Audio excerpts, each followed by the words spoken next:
So the second stage of the UVD template involves us determining acceptable evidence of students meeting all the goals that we had created in stage one, which was our desired results stage. So let's take a quick gander at the stage two portion of the template. So here it is, our stage two evidence section.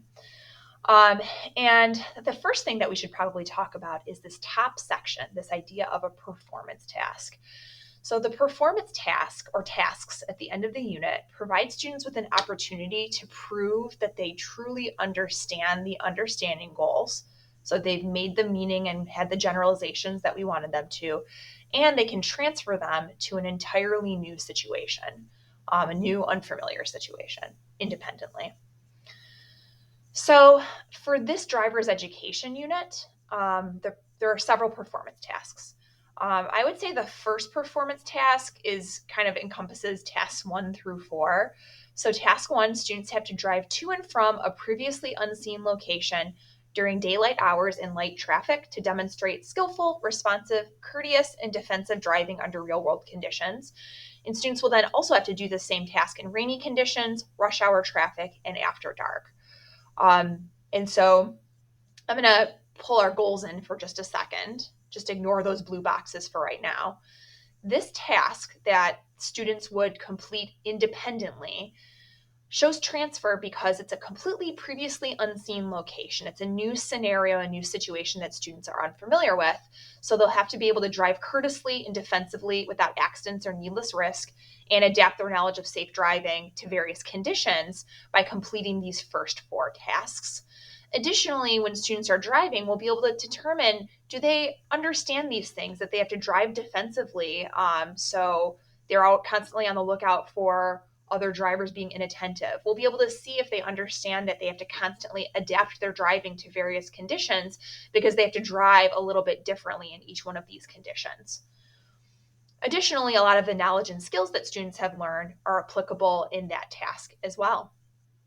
Same for task 5, the idea of creating a study guide. So in tasks 1 through 4, we're able to see students apply their understanding and transfer it to a new scenario. Task 5 gives students an opportunity to explain their understanding. So students have to develop a study guide of advice for beginner drivers to introduce and explain key understandings about safe and effective driving. And through this task, we'll be able to see, do students understand these understandings that we want them to?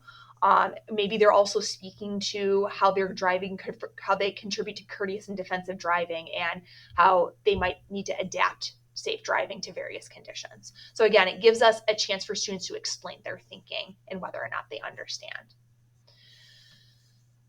The next section that you'll see below is this other evidence.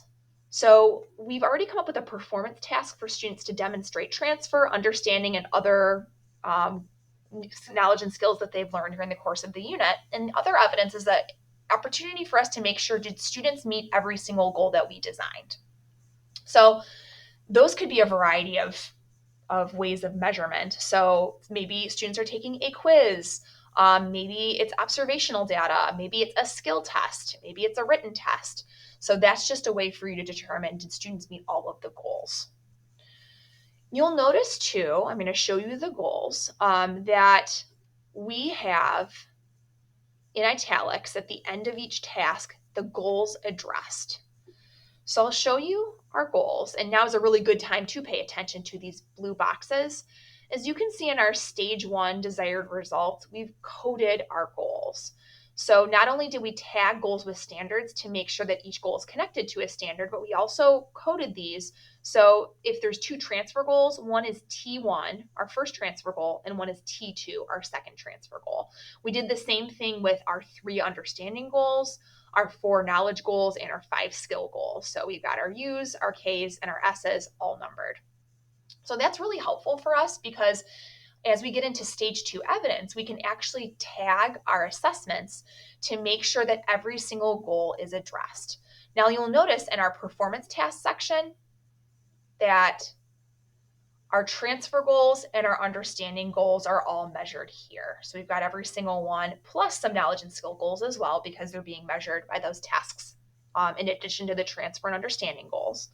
And then if you look down for other evidence, you'll see that this is primarily knowledge and skill goals. So again, the performance task, it just kind of reiterates that really helps us measure the transfer goals and the understanding goals in addition to some other goals. And then the other evidence is an opportunity to make sure we've measured all of our goals.